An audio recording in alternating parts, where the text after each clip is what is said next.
अस्सलाम वालेकुम, कैसे हैं जी आप सब लोग। और Asia cup is started and what A emphatic way it is started with the opening ceremony.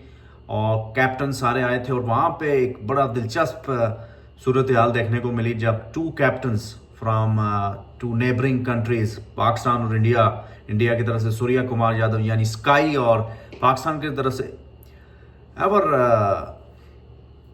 Confident Salman Ali Agha, दोनों कैप्टन जब आपस में बैठे तो कोई हैंड शेक नहीं हुआ, कोई आई कांटेक्ट नहीं हुआ, कोई हंसी मजाक नहीं हुआ, कोई ऐसी बात नहीं हुई जिससे कोई ये तासर मिले कि यार कोई फ्रेंडली मैच होने जा रहा है या कोई इस तरह की सिचुएशन होने जा रही है।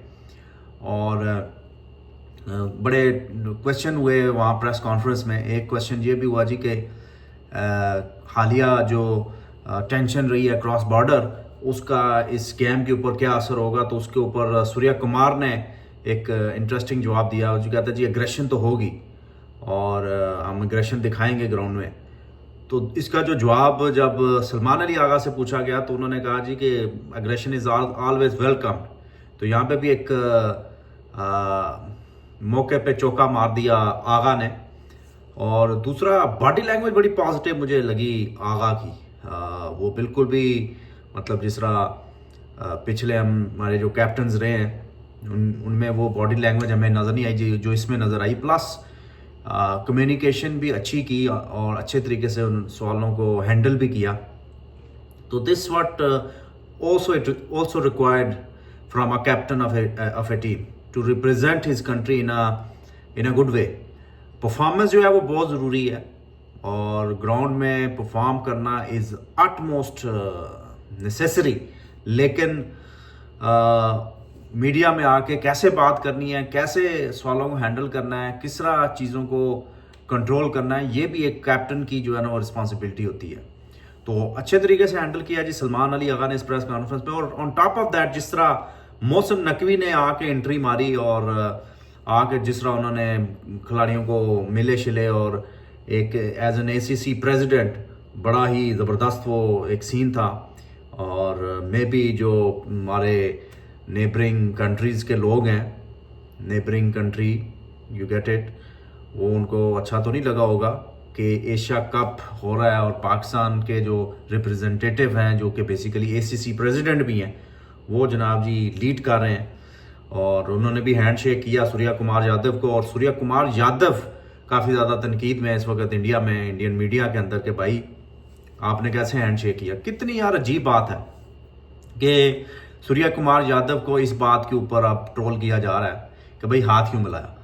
भाई अगर हाथ नहीं मिलाता तो क्या वो कल टॉस पे जब हाथ मिलाते तो वो कैसे अवॉइड कर सकते थे। भाई अगर आपने कोई इस तरह की चीज़ करनी है तो खेले ही ना, आप खेल क्यों रहे हैं। अगर आपने वाकई इस तरह की सिचुएशन क्रिएट रखनी है तो फिर ना खेलें भाई। आपने क्यों कैप्टन्स उसमें जो है वो किया है, पार्टिसिपेट किया है। चलो वहाँ पे अगर हैंड शेक नहीं हुआ तो क्या कल ग्राउंड में भी नहीं होगा। कल वो जब मैच के बाद एक दूसरे को हाथ मिलाते हैं तब भी नहीं मिलाएंगे। तो ये चीज़ें अगर करनी है तो फिर क्रिकेट ही ना खेलें, फिर बिल्कुल जिस हम पहले बात करें टाइज ख़त्म करें। अदरवाइज आप रियलिटी को एक्सेप्ट करें। और रियलिटी ये है कि जी इस एशिया कप में Mohsin Naqvi has done, Mohsin Naqvi nailed it. एक तो उन्होंने जनाब जी इस सारी सिचुएशन के बावजूद ये टूर्नामेंट ऑर्गेनाइज करवाया, इसकी जो मीटिंग्स थी वो ढाका में रखी, फिर ये आके इसकी उन्होंने प्रेस कॉन्फ्रेंस जिस तरह कैप्टन्स प्रेस कॉन्फ्रेंस हुई उसमें जिस तरीके से उन्होंने एंट्री मारी, दैट इज़ ट्रेमेंडस। और बाकी जो मैं बात कर रहा था आगा और उसकी प्रेस कॉन्फ्रेंस की, तो बड़े ही मतलब टेंस माहौल में एक किस्म की ये प्रेस कॉन्फ्रेंस हुई। स्पेशली जब हम बात करते हैं पाकिस्तान और इंडियन रिलेशंस की, तो अब देखने वाली बात होगी कि ये जो पॉजिटिव बॉडी लैंग्वेज आगा की ये एक मैसेज देती है अपोजिशन को, भाई we are here to win. तो ये एक चीज़ लैक कर रही थी पाकिस्तान में कम्युनिकेशन की, जिस तरह हमने बात की। और अच्छे तरीके से उन्होंने टैकल किया क्वेश्चंस को भी। और दूसरा पॉजिटिव बॉडी लैंग्वेज, ये बड़ी इंपॉर्टेंट होती है एज अ कैप्टन, क्योंकि फिर इससे आपकी टीम को भी कॉन्फिडेंस मिलता है। तो ये जो है देखते हैं कि मैच के ऊपर किस तरह असर करती है ये चीज़। और आगा की बॉडी लैंग्वेज से तो यही लगा कि we are here to win, we mean business. और बिजनेस क्या है? टू बीट इंडिया ऑन 14 सितंबर एंड आफ्टर दैट। उसके लिए आपकी जो कॉन्फिडेंस है, मतलब सेल्फ बिलीव और कॉन्फिडेंस बड़ा ज़रूरी होना चाहिए आपके कैप्टन में और आपके अंदर भी। और वो कम्युनिकेशन के जरिए भी शो होना चाहिए, वो आपकी बॉडी लैंग्वेज से भी शो होना चाहिए, और performance on top of that उससे भी शो होना चाहिए। तो जब आप positive frame of mind, confident तरीके से जब चीज़ों को करते हैं तो फिर चीज़ें चांसेस ज़्यादा यही होते हैं कि अच्छी होंगी।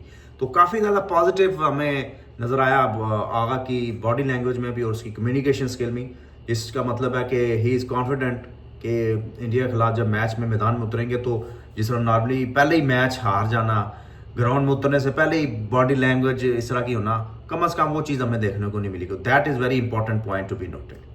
दूसरी तरफ इंडियन मीडिया में बातें चल रही हैं जी टिकट नहीं फरोख्त हुए और ये वो।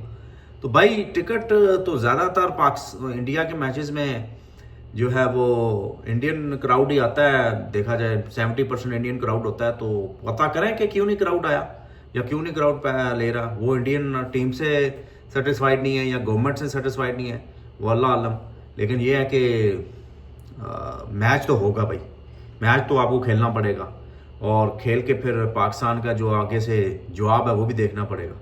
तो ये सूरत हाल है। यहाँ पे प्रेस कॉन्फ्रेंस हुई और दो सारे कैप्टन्स की भी हुई बातचीत। तो ओवरऑल ये एक अच्छा आगाज़ हुआ है एशिया कप का। लेकिन अभी जो मैचेस चल रहे हैं, पहला मैच कल अफगानिस्तान और जो हांगकांग चाइना का, वो बिल्कुल वन साइडेड मैच हुआ। आज इंडिया और यूएई का मैच जो है वो भी वन साइडेड अफेयर हो रहा है। 57 पे इंडिया की टीम ने आउट कर दिया हांगकांग को। तो ये चाहिए था इनको, एसीसी को, कि कोई एक शुरू में एक अच्छा मैच रखते दो स्ट्रॉन्ग टीमों के दरमियान, ताकि शुरू से एक हाइप बनती। लेकिन एनी हाउ अभी जो मैच आएगा पाकिस्तान और इंडिया को, उसी से ही फिर एशिया कप की जो है वो रियल हाइप बनेगी। तो we are looking forward for this match. तो रहिएगा हमारे साथ, अपना बहुत सारा ख्याल रखिएगा। ये कुछ बातें थी जो आपके साथ शेयर करनी थी। Thank you very much for joining.